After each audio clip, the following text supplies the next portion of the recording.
Alright, so in this video for Illustrator, we're going to be going over a few additional tools.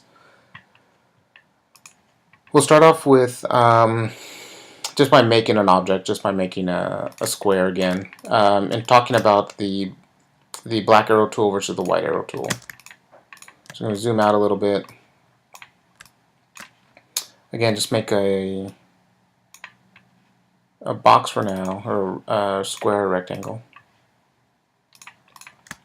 So what the black arrow tool does is it'll automatically select the entire object.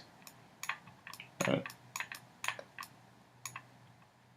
And what the white arrow tool will do, if you select along the edge of your object, it will allow you to select just certain points on that object.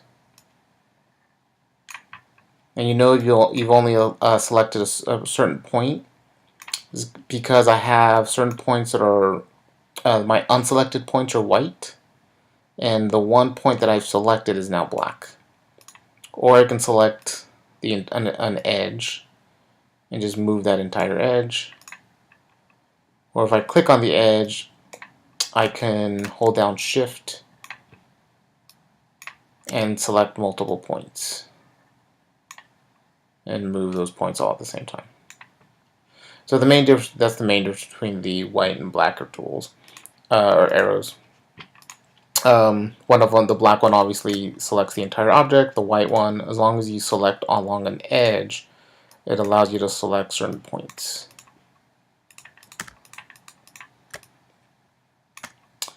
And to talk about a few other tools,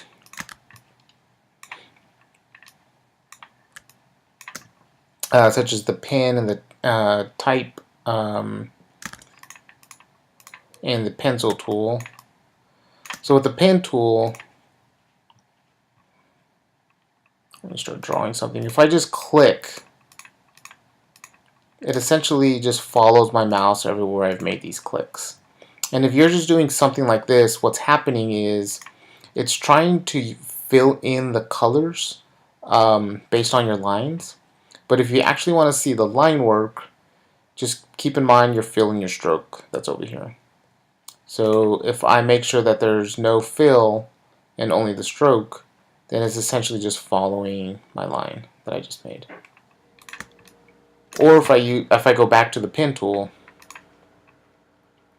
and I click and instead of making an actual click, if I just click and hold down my mouse and then click and hold down my mouse, I can make curve lines. And again, I could always go back and select my white arrow, and I can select these individual lines, select these handles, these Bezier handles, and adjust these.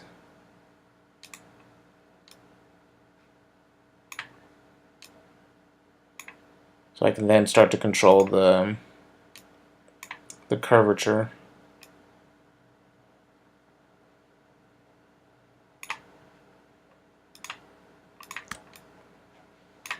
And the other thing I can start to control is not only the color of the line,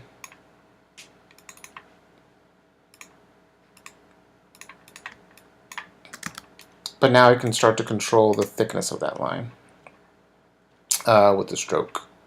So I can select both of these. I'll select one. And by default, the stroke is 1 point. The higher up you go, the thicker the line gets. I could also, if under stroke, I can just go show options, and I can make this into a dash line, or I can adjust the dash line. By default, it's 12 point. 6 or whichever other number you want. I can start to add arrows.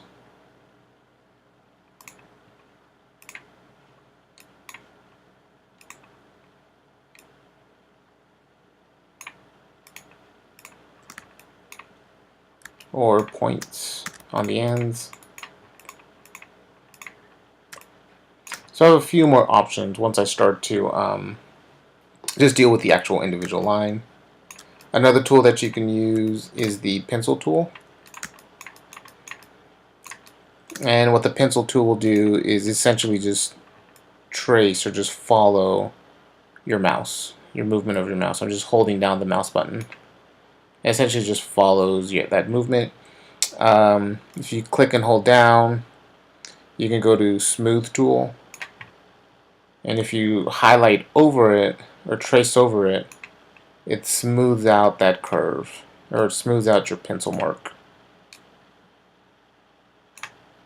If for any reason it's not coming out the way you want it to look, you can always just smooth it out afterwards. And if the pencil mark is not coming out exactly the way you want, if you go back to the pencil tool and you just double click on the pencil tool, or pretty much on a majority of these tools, you just double click, you can start to adjust the settings of the way the pencil tool works.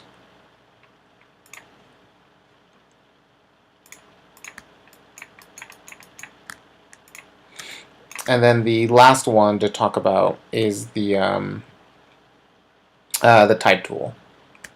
So as a way to start to add font. So there's two basic ways to do this. One way to do this is just if you just click on your screen, just a single click, and you start to type something out. And what this does is if you start to, if you select it with the black arrow tool and you start to adjust the size of this, it adjusts the size of the entire text. And if you start to rotate it, it rotates the size of the entire text. As opposed to using the text tool and making a box first and then typing.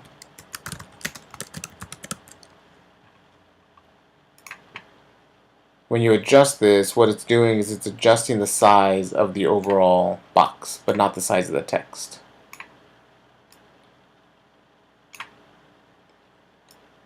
And obviously you could always come in here and change the size of the font.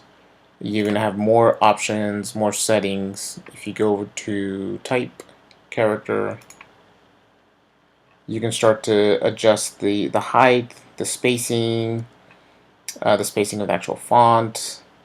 So you have a lot more options within here. But one thing you'll notice is when you start to rotate this, you're essentially rotating the box and not the text. So if you want to rotate the actual text itself, you have to use the rotate command. And then it'll rotate the actual box with the text inside.